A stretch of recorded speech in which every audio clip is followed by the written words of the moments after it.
Hey guys, so somebody asked me a question in the comments and I wanted to make a video about it, but before I get to that question, my friends Tim and Cecilia did another podcast and it's awesome.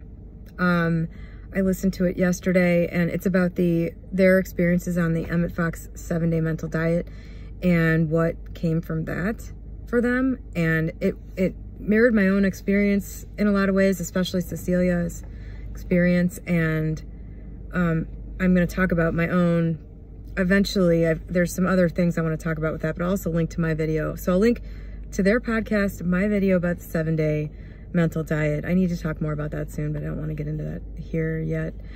And also I want to link to a video I watched last night from Caleb, who unfortunately, I cannot think of the name of his channel. It used to be Pluto's Gate, and then he changed it to something else. And he's, somebody else who's talking about similar things. And I didn't realize just how similar until this video popped up in my feed where he is talking about the utter bullshit of this community. And he just articulated this so well.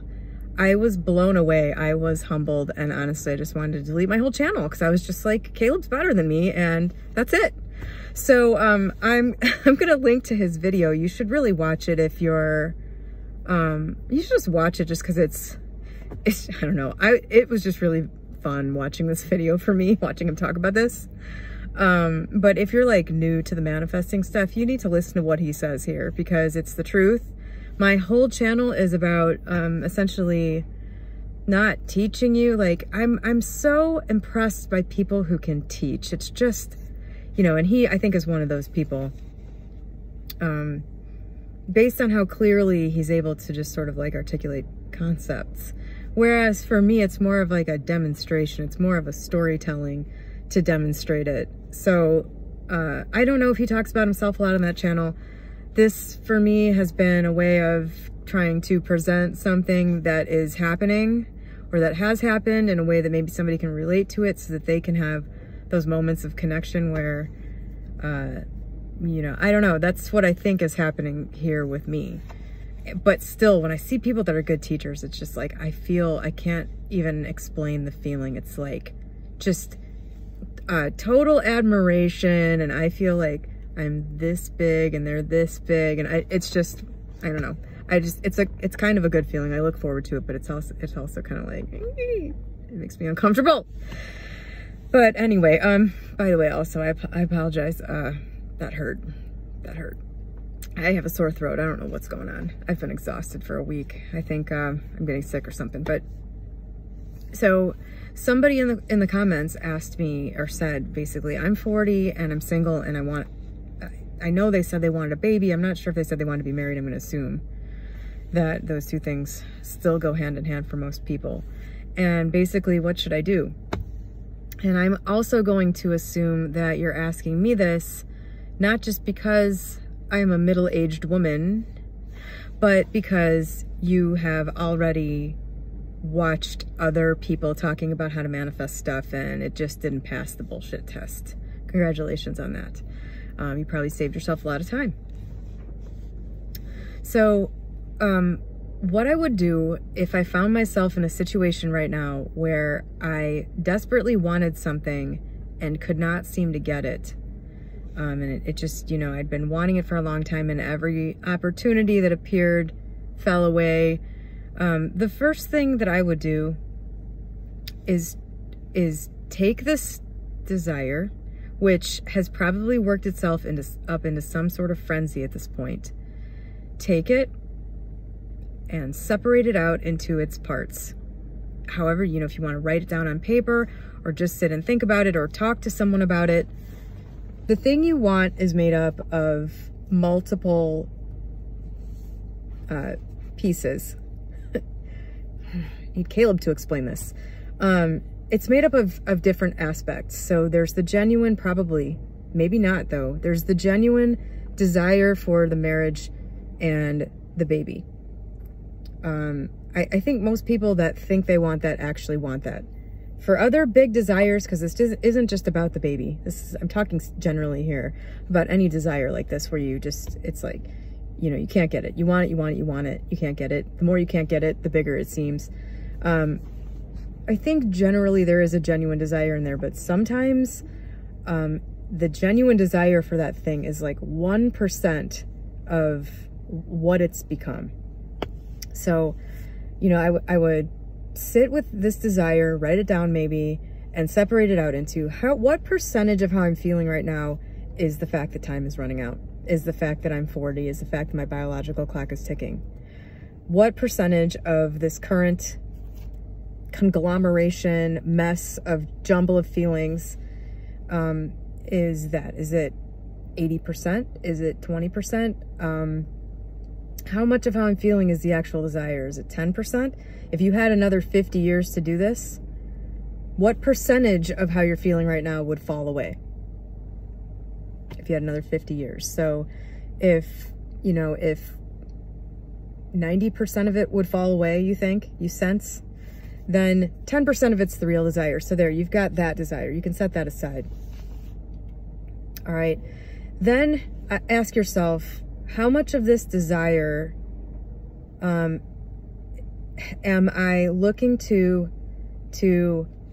fulfill me in certain ways that might not be fair to put on it? So if your life is empty right now, let's say, if you're lonely and unfulfilled, are you looking to this manifestation to solve that? Because I know this can be really hard to believe, but loneliness does not come from not having other people around. Loneliness comes from feeling disconnected in general. I've experienced this myself. It's a nuance that I think can be difficult to experience in a way that makes you understand that. But when you're feeling really good and on top of the world, and you feel really just, you know, you're in that state of just sort of ecstatic peace, you don't have to be around anyone. There could be no one around for miles and you feel completely connected to everybody. So if loneliness is a factor, think about that and take a little comfort in the knowing that you don't have to find that person and have that baby in order to resolve that part. And frankly, you'd be doing your future husband and baby, I assume it was a woman asking this, your future husband and baby or whatever, or again, I'm assuming it's a man and a woman, because otherwise you probably wouldn't be worrying about this. You could just adopt a kid, right? Or get artificially inseminated or whatever. You'd be doing them a favor by resolving this stuff for yourself. You're going to be a better person. You're going to bring a better version of yourself into that relationship, which means you're going to have a better partner, and then you're going to raise a healthier kid. So loneliness, you could check out that. Am I looking for this to fulfill me in other ways? Do I feel like there's something wrong with me because I haven't gotten this yet? Like, in other words, are you thinking that it's not just that you haven't figured this out yet because your thinking isn't right? Because that's just like, you know, that's just like a surface type issue. Are you thinking more like there's something wrong with you, like you have a major character defect, like you're just not good enough, you just didn't pass the test, and that's why you don't have this? And if you don't get that, then that is going to be cemented into place that basically you're a reject, you weren't good enough, you're deficient, all of that. Is that part of it? These are things you have to address with yourself. A person showing up is just a Band-Aid. It's just, you know, it's a facade. Those feelings are going to come up in some other way. Definitely, that is the law. The law is that the world is a mirror of you, and that you are creating exactly what's in there. So when you look out there and something's not there or something's wrong, that's how you know something is still wrong inside. Not necessarily a direct parallel, you know? That's what can be weird about this, is that Sometimes something is wrong and you just really can't figure out how you're creating it. Nothing obvious stands out. And really, this is why the only really reliable thing to do in life is to just examine yourself in this way and start to intend to change these things. You know, you don't have to know how to do it. You don't have to figure it out yourself necessarily. You can just ask and you will be shown. You can ask and you will receive the information that you need. You will receive, you know, you will experience the events. You will meet the people that eventually make it all click into place for you about whatever it is. So if you're listening to this, it could be anything. It doesn't, you know, the things I just said are sort of universal things that people are dealing with. Like, I'm not good enough if I don't have this thing. I'm lonely, and loneliness is because I'm in this state of lack, not because there's not people around. This kind of applies to all of these things, and they cannot be fixed by outside things, and they are things that you can observe about yourself and intend to fix yourself instead of continually trying to use the 3D to be a band-aid, essentially. And this is not easy, especially for the things that are really important. I get this. The biggest thing for me, the big important illusion in my life has always been, if I could just be perfect looking, then everything would be perfect. And even being fully disabused of that idea by having attained essentially my perfect self and still not having things be right, even having had that experience, over the last couple of years, I have fought tooth and nail against letting it go. It's so hard to make that leap and say, it's not the 3D that's going to do this, it's something else. And I have to let go of this idea that if I can just get this thing in 3D, then I'll be happy. That's not where it comes from. It comes from righting all of the perceptions about yourself that are wrong, that are illusion, that are false. And I've been saying this literally since the beginning of this channel. The best way to know that you have a belief that's false is that it's causing you pain. It's causing you not to be in peace. It's causing you to be upset. That is the indicator that you're not seeing it correctly. What do? You just, whether you believe in your higher self or you believe in God, whatever it is, you ask that thing to correct your perception. That's all you have to do. And then just put your attention on something else. I can only speak to my own experience, but this is reliable 100% of the time. And it comes in just a shift. You'll just suddenly have a thought about it that's different. You'll see it differently. Sometimes that's all it takes to start something snowballing into completely unraveling some painful way that you're looking at a situation. That's what I would do. That is what I do when something like this happens. And I'm not going to be one of these people telling you that there is some easy fix. Not all of this has been easy for me, that's for sure. Some of it has been fast, but it hasn't been easy. And some of it has dragged on forever with experiences that I simply had to go through. Clearly, in retrospect, things I had to experience because they were the natural outward product of the way I was still thinking, something that still hadn't been fixed.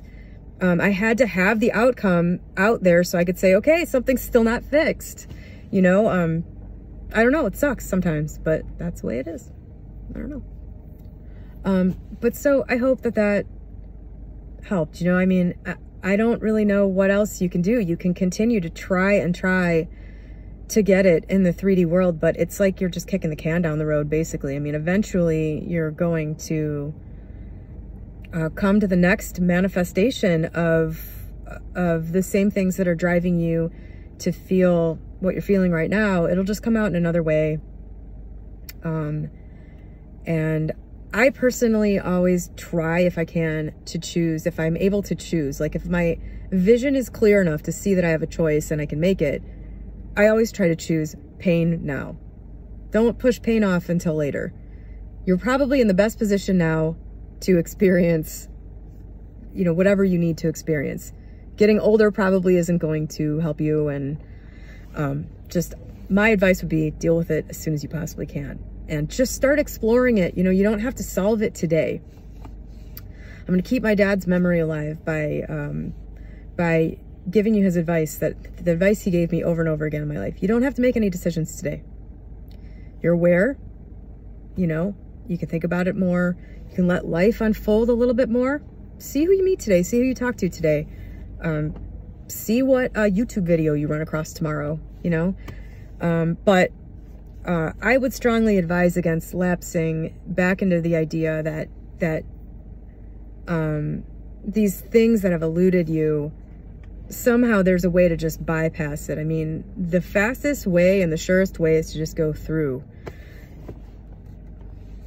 And I think the reason that a lot of people don't do that is just because they are afraid of what that's going to mean. And I don't blame you, because it can be scary as shit. So no judgment, but that's my honest opinion about that. And that's honestly what I would do. So I hope that that helped you. And, you know, the idea that you might have to, just specifically speaking to the husband and kids thing, one thing that I have never understood about anybody who said this is that they have to have their own biological children. You know, if that's coming from a biological standpoint, and that's like something driven by, for men, that they like need, you know, to have their own offspring or something, I don't know. For women, like, if what you want is the experience of being a mother, man, there are so many ways to have that. And in terms of like wanting the experience of being pregnant, can't relate. So I don't know what to tell you about that. Can't relate. But I really think that you need to have a little faith that if you have this desire, it's meant to be fulfilled, and that the fulfillment of your desire is sure to come. And do what you can right now, which is get yourself to the best place for being somebody's mother, for being somebody's wife, you know. Think about what those things mean to you more, and see if you're being unrealistic about those things. See if you are looking to those things, you know, as things that they're also maybe not. I don't know. That's what I would do. Have a great day.